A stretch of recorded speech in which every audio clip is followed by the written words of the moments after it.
حضور رحمت عالم نور مجسم شفیع معظم صلی اللہ تعالی علیہ وآلہ وسلم نے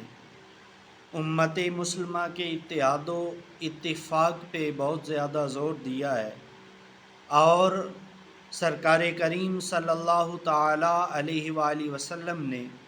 امت مسلمہ کے اتحاد و اتفاق کی بڑی جامع اور بڑی معنی مثال دے کر بڑے احسن انداز میں ہمیں سمجھایا، اور اللہ کے پیارے محبوب نے ارشاد فرمایا کہ مومنوں کی مثال ایک دوسرے کے ساتھ محبت کرنے میں، ایک دوسرے پر رحم کرنے اور ایک دوسرے کے ساتھ مہربانی کا معاملہ کرنے میں ایسے ہے جیسے ایک جسم ہوتا ہے۔ یعنی اگر تمام امت مسلمہ مل جائے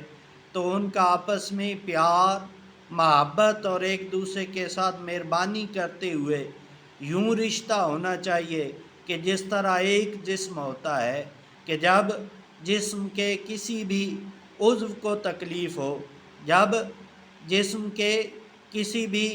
حصے میں درد ہو، تو صرف ایک عضو نہیں بلکہ پورا جسم اس کے درد میں شریک ہو کر، پورا جسم اس درد کی وجہ سے بخار اور نیند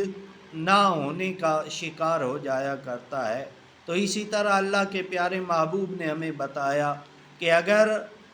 کوئی بھی بندہ مومن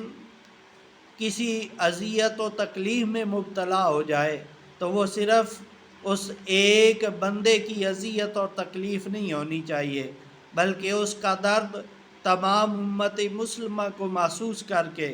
اس کے درد کا ازالہ کرنا چاہیے اور اس کے درد کو دور کرنے کی کوشش کرنی چاہیے۔ اللہ تعالی امت مسلمہ کو باہمی اتفاق و اتحاد سے رہنے